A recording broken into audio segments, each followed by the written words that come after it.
Hi guys, so today we're back with the 7th episode of Sound On. And today we'll be talking about a topic that I'm actually quite passionate about, which is climate change. So today we have a very special guest with us, Sean.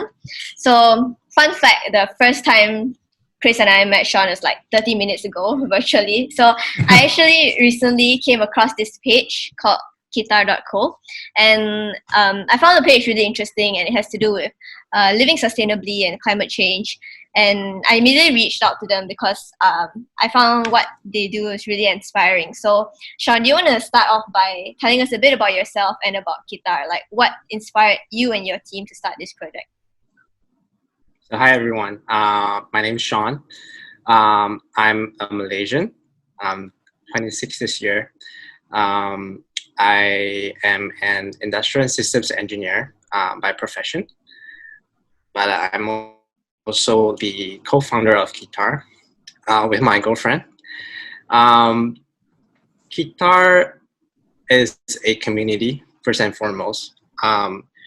It's also our startup to help promote environmental awareness, but more so find solutions to help make the entire conversation and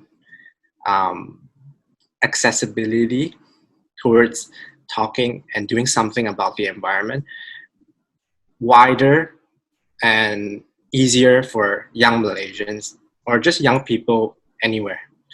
I think from our perspective, our vision is to create a new community with a new norm where talking about the environment and doing something about it is cool and not a taboo. So we can talk about it, we can do something about it. And it'll be a fun thing where young people can get together and start acting. And we can make a new norm out of it such that people who are not joining us would seem that, hey, maybe those guys are what we want to become in the future. So let's join them. Something like that. So that mindset, that identity. Yeah, I think the thing about climate change and living sustainably is that because it involves our lifestyle, it involves our everyday life. So I think it's very important that we start conversations about it, especially among the young generations, right? So jumping straight into the topic of climate change, I think these days it's quite impossible to talk about anything without relating it back to COVID-19, right? So usually when we see the news about climate change, it's usually always negative, like this animal is extinct and all that.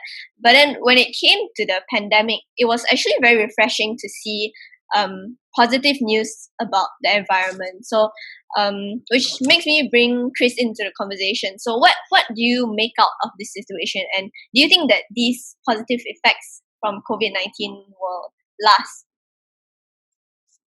Well, I think that you've raised a very good point in this regard because obviously the pandemic has been a very difficult time for most people. And as things return to normal, we'll actually realize whether or not whatever gains that we have seen in terms of the environment during COVID-19 would actually last or diminish. And we would realize in the coming months, I would say. On that point that you've just raised, actually, I think that through the pandemic, we have actually seen some positive impacts in terms of the environment, because we have seen the clearing of skies, clearer rivers because of less emissions and all that. So I think a very good example, this is one of the things that I saw on Twitter that was really trending on Twitter, which is about Venice and its canals. So obviously, whenever we talk about Venice, everybody is talking about the sort of how it's a really great tourist destination and all that. But very often people also do not realize that Venice has become somewhat rather polluted because of tourism and the rising number of, say, ships that are going into its canals and all that. And as a result of that, Venice is suffering some sort of pollution caused by not just tourism, but also because of, oil spills and stuff like that. What we have seen because of the pandemic is that tourism has dropped substantially in Italy. And as a result of that, we have seen a positive impact whereby we've seen that one of the things that was being raised in Twitter was that the canals in Venice have become really clear for a period of, say, a month or so because of the lack of tourists over there. So I think that is a positive impact in terms of the environment. And it's not just in Italy. I think that if you're talking about developing countries, such as say in India, what I saw on Twitter was also that. So it's important to note that India is in a country which has heavy industrial activity, and many people have noted that there's this part of India whereby they were not able to see like the Himalayas for many years already because of air pollution. But because industrial activity really slowed down in India because of the pandemic, for the first time in I think 2 decades, if I'm not mistaken, people could actually see the scenery of the Himalayas in India. So I think that in that regard, it is actually a very positive development in terms of the environment due to COVID-19. But whether or not that will last is probably it's something that we can't answer yet. But I'm thinking that it wouldn't last for too long because as things return to normalcy, industrial activity will begin again. But obviously, steps can be taken to ensure that whatever gains that were made can be sustained. So yeah. Yeah, I think one thing that really struck me from this COVID-19 is that I think it really shows that the people all over the world can actually really change their daily habits if they really see the need to. So for example, with COVID-19, right? So now it's a norm to go out with masks, sanitizers, even though it's inconvenient. So why isn't this the case when it comes to climate change, right? Why isn't it a norm for people to say no to plastic bags and disposable waste? Is it because people don't see the imminent threat of climate change? Because I think the thing about climate change is that it's invisible to the eye, you know? For COVID-19, you can see it progressing because you can see the death toll. But for climate change, it's like you don't see it. It's something that happens slowly. And for example, right, if carbon dioxide was like black color, I'm sure we would have dealt with the problem like a long time ago. So in fact, some people even think that climate change is a hoax, which it obviously isn't a hoax. So yeah, Sean, how do you think what are steps that we need to make to change the mindset of the public to make them realize that this is actually an imminent threat? Okay. So I think what you guys point out just now in terms of COVID-19 and the environment, the relationship between those two events is very, I think, it's very poignant because it's relevant and it's what's happening to us right now, and we can see the aftermath, positive effects as well in some sense, slowing down, what that can do to the environment, how that can help the environment. So I think before I jump into talking about ways that we can help make things more visible and to help change mindsets, I think what COVID-19 especially has created for everyone of this world in terms of looking at the environment, looking at climate change, looking at difficult topics about change in general, is a possibility. So let's say without COVID-19, everything's normal. So the normalcy itself is an issue because we are so used to doing some things in a certain way that we're so trapped in that normalcy that we don't see ways out of that. And also, we're so trapped into that normalcy that we always find ways to do better within that context of that normal. So we don't think out of the box. We don't see new possibilities. And whenever we try to implement changes that take you out of that normalcy, people react rather negatively.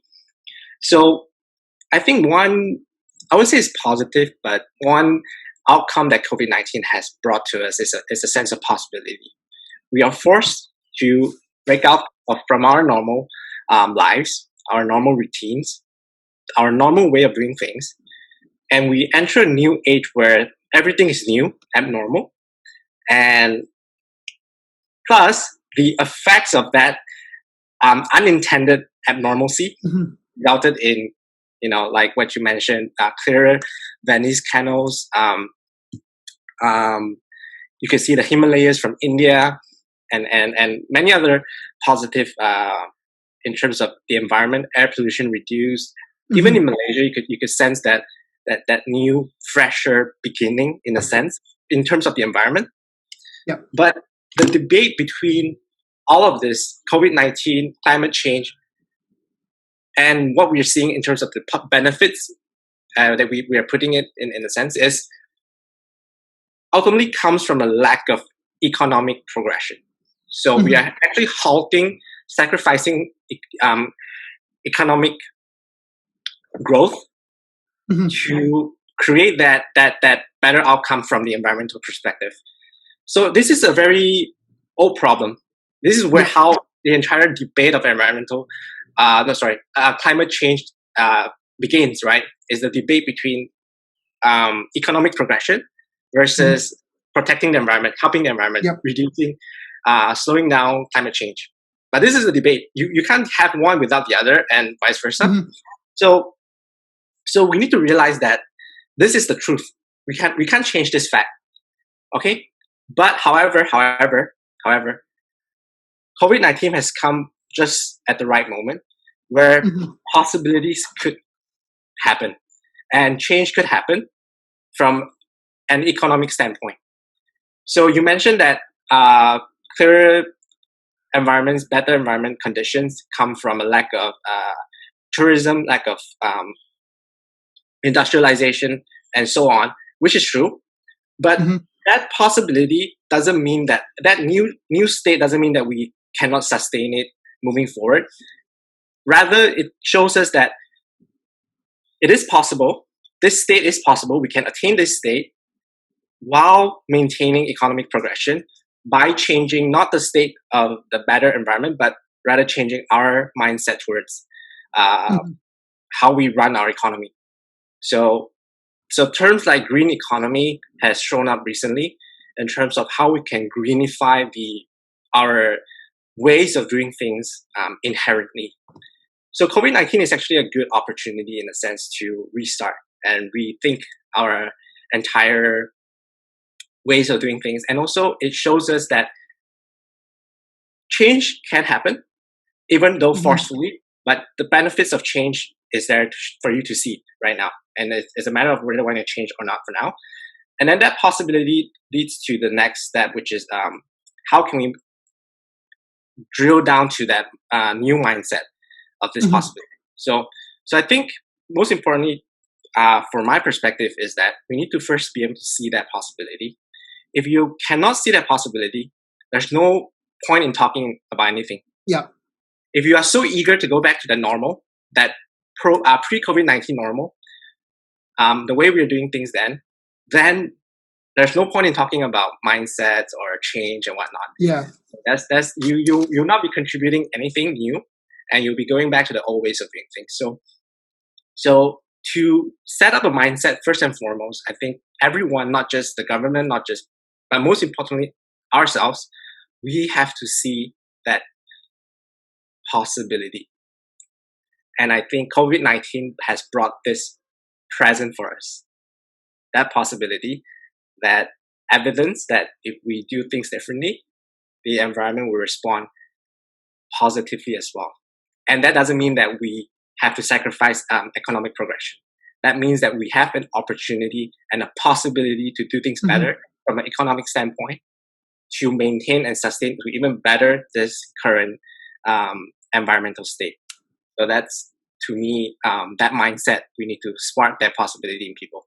Show them that this is possible.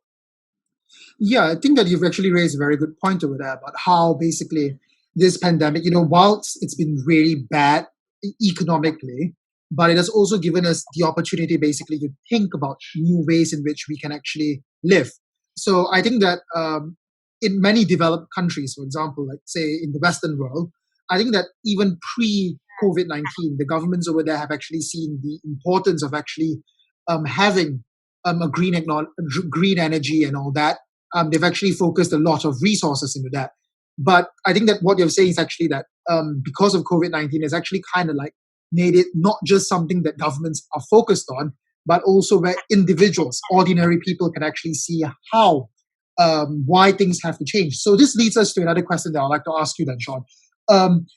Do you think that because of what has been happening, I mean, like, for instance, I raised the point about India and Venice, for example, about how, this was something that was actually trending on Twitter, how how the environment has actually improved over COVID-19. Do you think that these instances, for example, has made it reasonable for us to believe that people have become more aware about the impacts of climate change because of COVID-19? Do you think that people actually now are more likely to recognize that change in the environment is possible?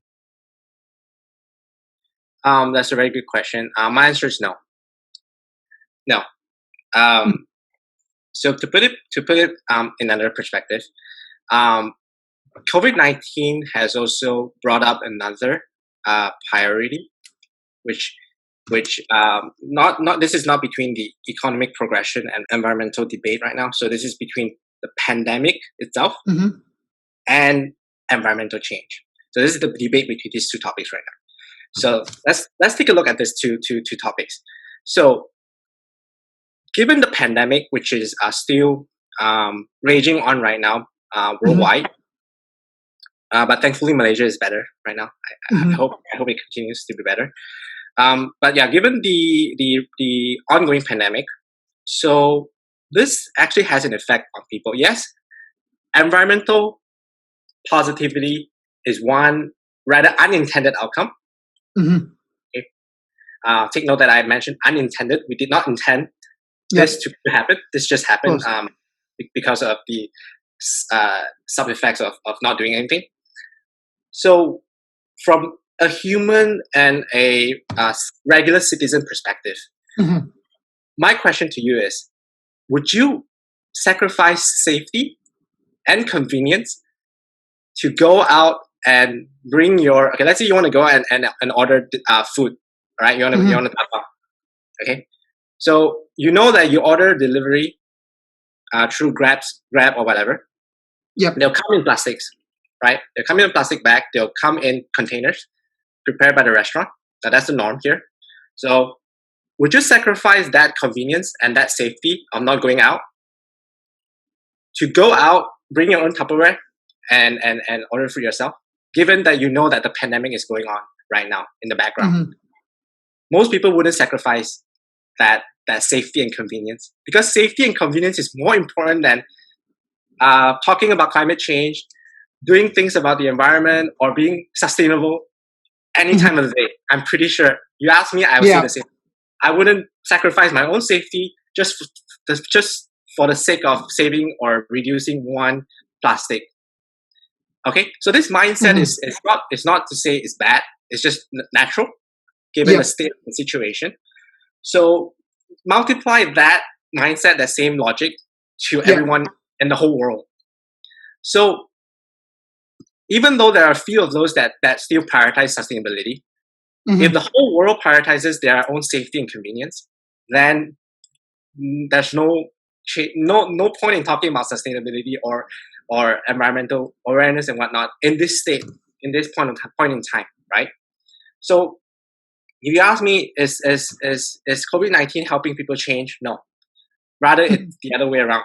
It's actually prohibiting people from changing, rather making people more reliant on inherent convenience systems. So talking about convenience, this is also another debate of sustainability lifestyles. So sustainability lifestyles are inherently not convenient. You need to put in a lot of extra effort to maintain that lifestyle. And given COVID-19, the state of COVID-19 right now, that inconvenience is not something that you want to put burden on yourself or your family or people around you at this point. So this is actually not conducive. The pandemic itself is not conducive. So coming back to my earlier point, that the only good thing that the pandemic has shown us is the possibility. Although it's an unintended possibility, it's a possibility nonetheless. So the point is that everyone needs to look into that possibility and ask yourself what's important. Okay? But I understand that people might not want to change. So given the state right now, which is understandable, but this is not a short-term thing. Hopefully the pandemic goes away. And if we look at the long term, then that mindset matters, right? Yeah. All of this matters. So we are talking about a long term right now, not the short term. Yeah, I think that you actually raised, in fact, another very good point over there, because when I asked that question, I was actually kind of expecting perhaps a yes in terms of people actually being more aware because of, say, basically just what I have been seeing on social media. But I think that you've raised a very good point because to lead a sustainable lifestyle, it's easy to talk about wanting to lead a sustainable lifestyle, but obviously it is an inconvenience. I think that the point that you've just raised about people using plastic containers and all that, I think that is actually a very, very pertinent point right now. I think that because a lot of us here in Malaysia, I think we're actually very used to that, and even pre-COVID, pre-COVID-19, or I would say post-COVID-19 later on, I think that most people actually, when they take away food, for example, most people would not bring their own Tupperwares out, I would think, because I mean, I'm going to be honest here. I mean, very rarely I actually take my own Tupperwares out when I take away food.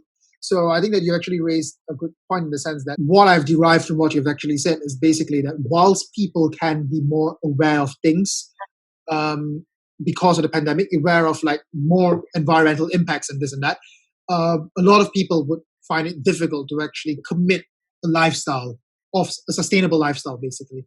So that leads me to like ask you another question is that what would you actually define as a sustainable lifestyle then?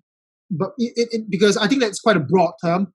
One of the terms that I got basically about what exactly is a sustainable lifestyle, it's what I got from Google is that it's a responsible interaction of the environment to avoid depletion or degradation of natural resources and to allow for like long-term environmental quality. But what is your definition of a sustainable lifestyle, especially in terms of the things that we do every day? Let's give another scenario. For as long as we will live, let's say just from my perspective, using me as an example, for as long as I live, I'll continue to use up resources.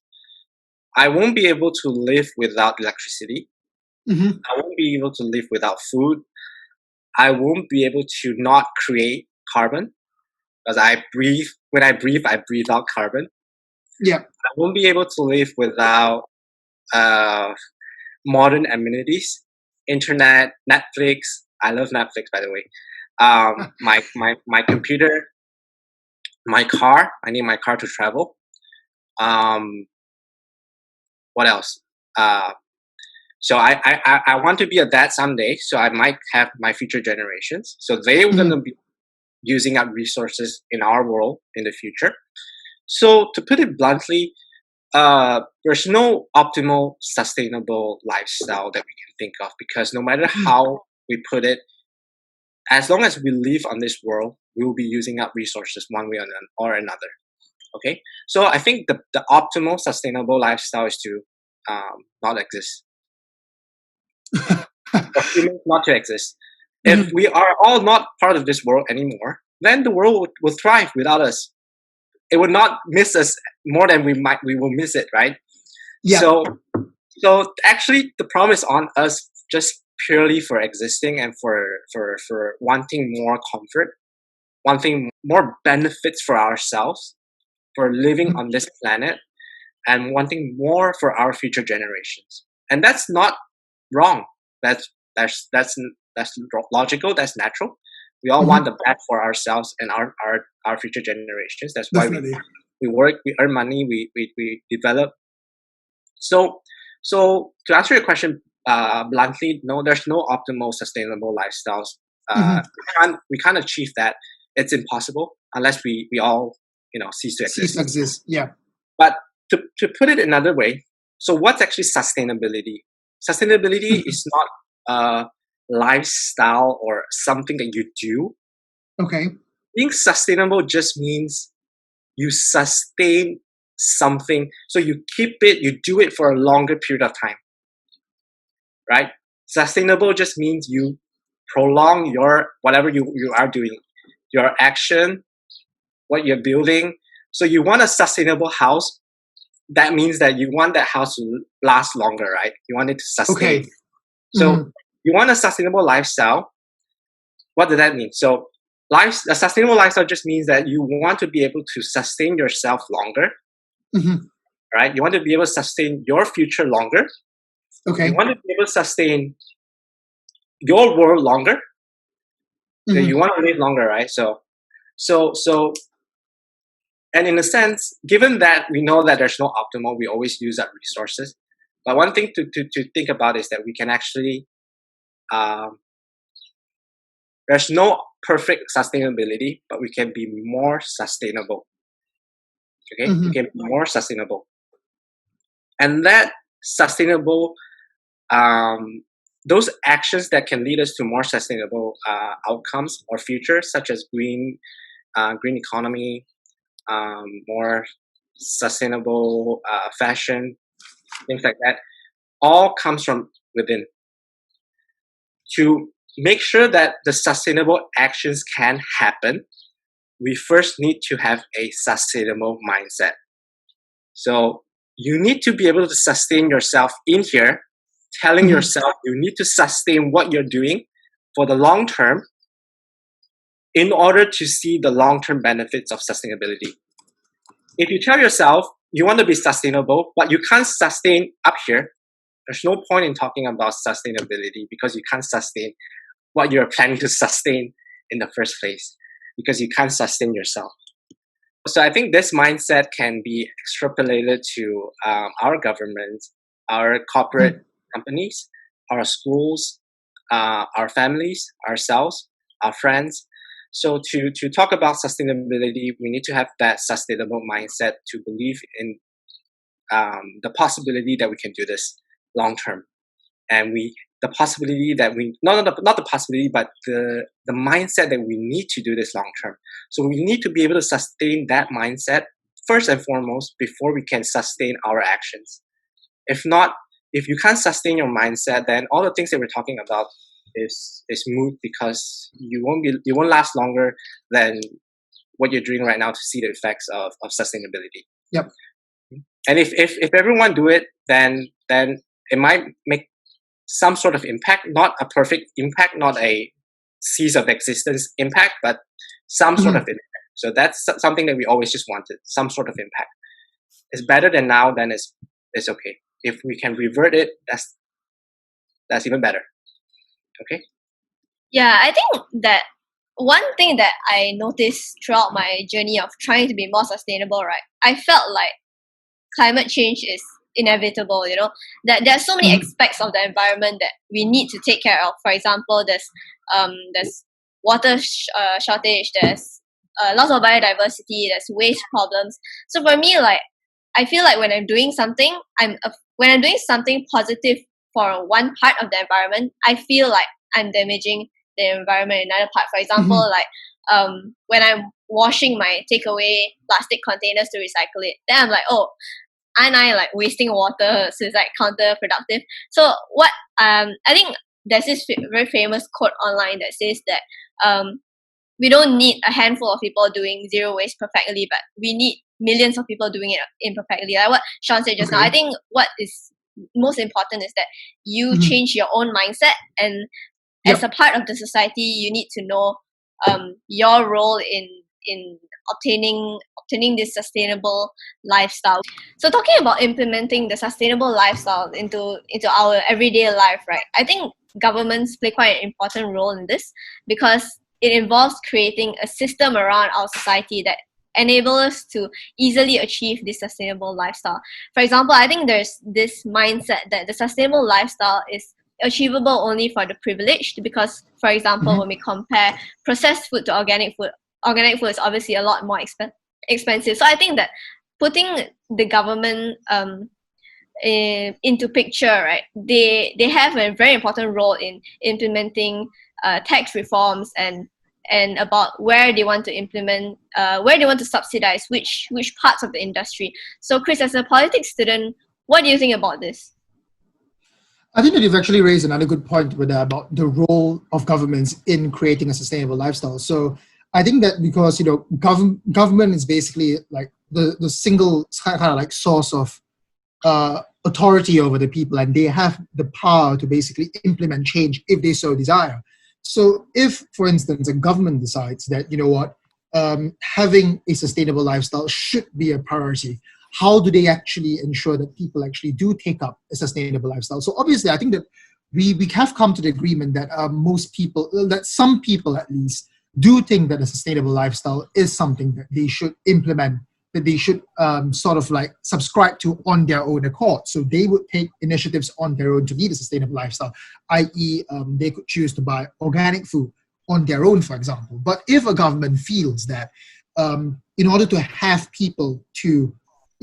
basically the whole country lead a sustainable lifestyle, whereby they need to encourage people to take up organic food, what they need to do is basically implement policies that would make people taking up a sustainable lifestyle feasible. For example, so you raised the point of like organic food.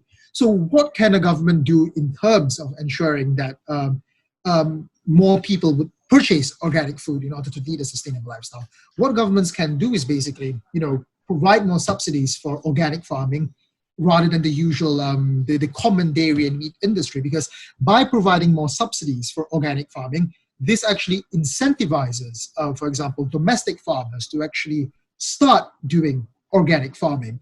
And as a result of that, when you have a system in the country, a system of like farmers producing organic food domestically, those farmers can end up selling their products, organic products, to people in, say, Malaysia, for example, at a cheaper price. So that kind of like by basically lowering the price of like organic food, for example, more people would feel incentivized to buy it. Because I mean, obviously, most people are actually, there's this conception that organic food is something of like, it's better, it's something that only privileged people can consume. But by actually lowering the price, for example, by actually cultivating an economy that produces organic foodstuffs, for example, that will not only motivate people to actually purchase it, but it'll also actually lead to an environment whereby you can actually dispel the notion that leading a sustainable lifestyle is only a privilege for the rich. And I think that this leads us to another example that I'd just like to touch on, which is the debate on plastic bags in Malaysia.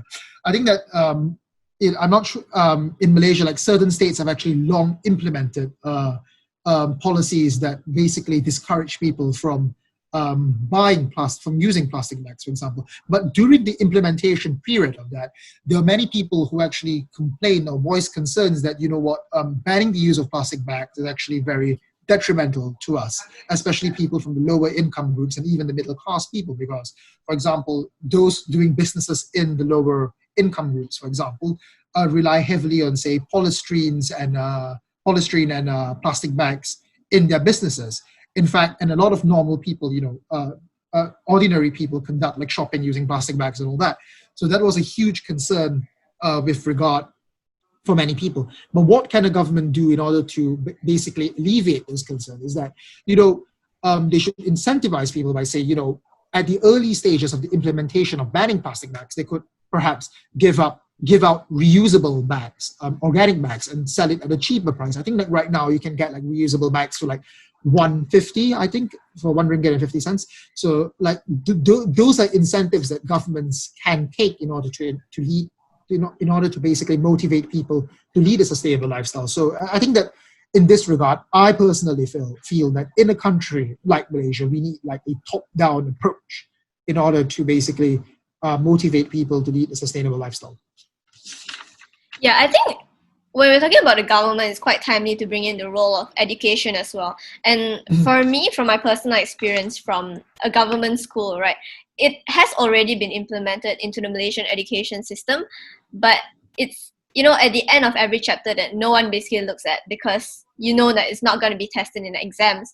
So I think when it comes to education, it's important to take a different approach by encouraging habits instead of just putting it into the textbook. So for example, placing recycling bins in schools to encourage children to recycle, and parents and teachers playing a role to be an example for them by incorporating recycling into their daily lifestyle. And from this point of view, I think recently we've seen quite positive changes around the world because of the climate action strike, I think at the start of this year. So, Sean, what do you think about the positive changes that we've seen around us? Do you think that this has been enough to create a change in the climate?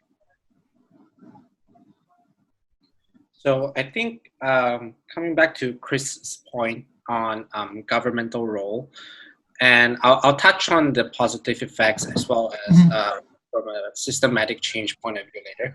So coming back to the government role, I think, personally speaking, I think we first need to understand that each country itself is different. So just speaking from our country as Malaysians, we need to understand that from a systematic point of view, from a political system, from a cultural system, from our education system, from a social system, all of these are not conducive for implementing changes in the environment. So if you look at our governmental climate right now, we see that they're all very busy debating about issues of race, issues of politics, issues of the economy. And those are actually the priority right now for our government. And it has been for a very, very long time. To the point that environmental awareness and climate change is actually at the bottom of the to-do list, such that I don't see our government touching on those topics in the short term or even on the semi-long term, because there's still a lot of inherent bottlenecks that exist within our country, within our systems, that need to be alleviated to reach that goal of doing something about climate change. So it's actually, from our country's perspective, this is not actually very conducive because of our inherent systems and inherent problems that we have existed for a long time. It's not solved yet. So the government is just trying to solve all these inherent issues, and those take precedent over environmental changes. So I actually provide another perspective, which is a bottom-up perspective, that change can come from the people towards the government. So if enough people, especially the youth right now, if most of the youth voice out on the demand for change or the need for change, or even change ourselves, we don't even need to voice out anything, given that we know the inherent bottlenecks in our country, our systems. So those are there for the long term. So it's good that we understand those issues before we simply hope for change to happen automatically. So I guess it's not selfish for us to want change, to want better government. It's not selfish for us to even hope for change to happen from the governmental level down to the people. If we look at, for instance, New Zealand, how their prime minister is doing things there, it's actually very efficient, very, very effective. Or even our neighbor Singapore. Take a look at what they're doing. So they're actually doing a very good job from a top-down perspective, but not all countries are like that. And different countries have different problems unique to their own people. So for our country, I think a bottom-up perspective might be more effective because change needs to happen anyway. I'm not advocating that change does not happen without any government intervention, but it could come from the people, come from us. How can we make that happen? I think that's the challenge, right? That's the challenge for all of us, because that's something that we can control ourselves. And that's something that we can also voice out for the need for change. And hopefully the government can hear us. And instead of them setting things down, we set things up as citizens, as the majority, as the youth, and we voice for changes. So these grassroots efforts are, to me, the next points of change. So points of change would happen not from the government, but from ourselves, from us regular people, through grassroots efforts to voice out. And then coming back to education, same thing goes that way. Education does not have to come from a very structured system that is set by the government. Okay. Come from between us as friends, for instance. Come from within the family. Could even come from a corporate level. CEOs who want to make a change, make a difference, they could actually influence change to adults within the company and hopefully bring those change down towards the family level to the individual level. Similarly, in the family, I'm pretty sure children nowadays are more aware of environmental issues than the parents, Yep. especially with more access to technology information right now. And we are more tech savvy as compared to our parents' generation. So change can also come from us as children, as the next generation. We could influence our parents to make change. So we don't have to wait for anyone, wait for our teachers, our schools, our government, our parents even, to tell us what to do. If there's something that we think is right, if there's something that is logical, makes sense, and is the long-term thing to do, then that has to start from us. And that's why I say I think grassroots efforts matters right now. And a bottom-up approach is perhaps not the best way to go about it, but perhaps from a Malaysian perspective is a better way for now than nothing, than waiting for change to happen. We could be the change. We could start now. Nothing is holding you back. Yeah, I think that's in fact actually it raises another point, which is that I think that we can also look at this from another perspective, whereby it should be a two-way street in which it doesn't necessarily have to be top-down or just bottom-up, but it comes from both ways, for instance. So let's say that we take what your example is about how it should be a bottom-up approach, whereby, for instance, ordinary people take measures that basically lead to a sustainable lifestyle. And also, for example, corporations, for example, within their own organization, creating an environment that is sustainable. I think that this is when you can have a two-way street, because I think that this is one of the beauties of the structure of government, in which governments don't just basically come up with policies on their own. At times, governments need to be kind of nudged, they need to be triggered in order to create change. So basically, if we were to take up your idea, I think it's also good because, especially in a country like Malaysia, whereby perhaps the environment is not on the priority list, I think it'll be fair to say that. So, for instance, if corporations and the people, for example, end up taking initiatives to lead to a sustainable lifestyle, I think that what we would do basically is that we would actually trigger our government to actually oversee those steps being taken, or even actually introduce policies. I think that, for example, and we can look at it from another perspective as well, in which we've often said that earlier on we've said that lots of people in Malaysia do not necessarily want to actually subscribe to these more inconvenient forms of sustainable lifestyle because of its inconvenience, basically. I think that Melissa brings up the point of education. So we have this, for example, in which the Ministry of Education has basically incorporated environmental information in the syllabus and also in practice, whereby they've actually arranged, encourage people to basically throw their rubbish, for instance, into recycle bin, separating the rubbish. I think that that is a good step by the government, but it also requires people to actually follow those ideas of the government. So I think that it's clearly a two-way street. But in terms of Malaysia, I think that, yes, I actually agree with you that people need to actually nudge the government to take these measures, because the government clearly isn't too committed to this to a certain extent, even if it's not a priority list. I think that this is a good example in which, let's talk about, I'm just going to briefly mention, deforestation. I saw this is a thing that was trending on Twitter in the past as well. I saw this, basically, there was this kid from a Western country a number of years ago.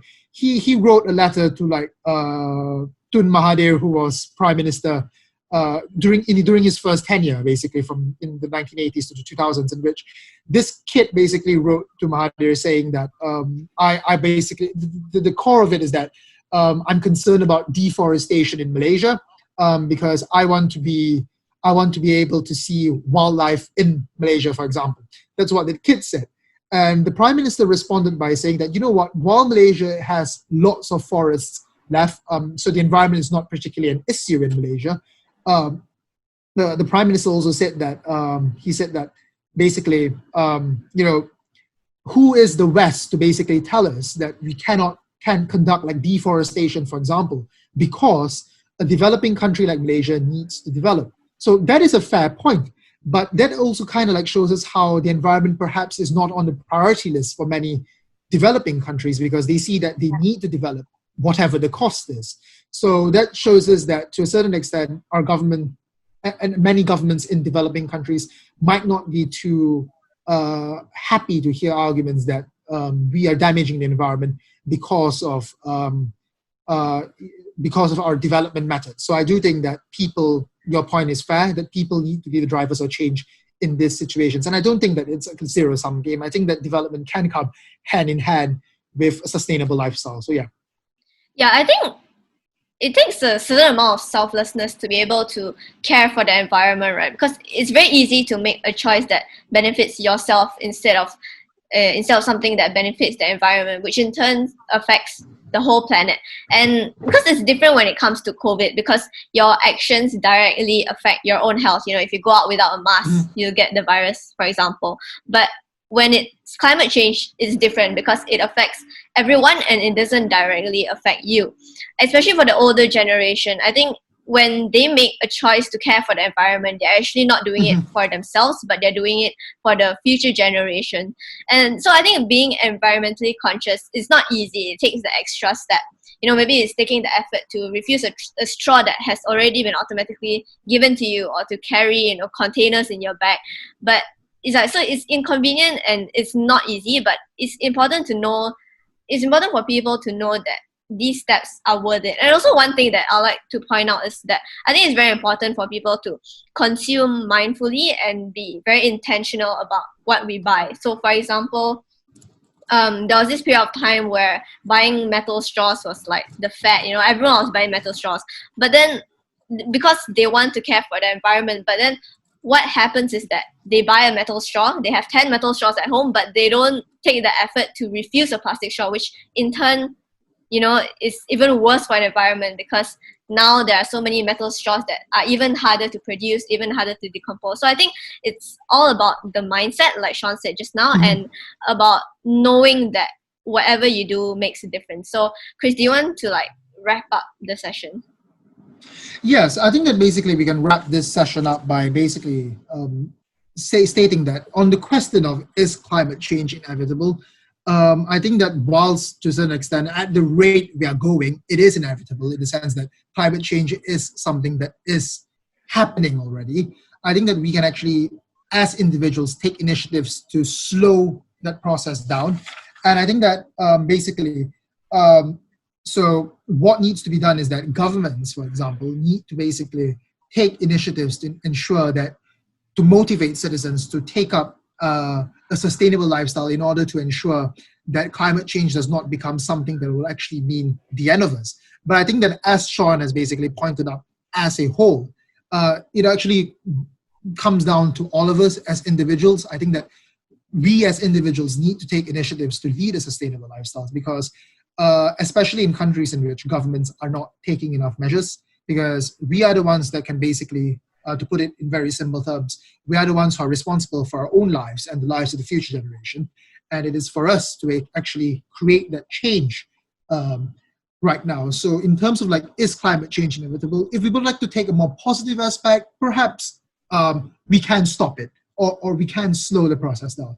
But it really comes down to us. I mean, we should take up our own simple measures in order to ensure that it doesn't actually explode in a way that would be detrimental to us. So, do you have any last words to add about this as part of wrapping up, Sean?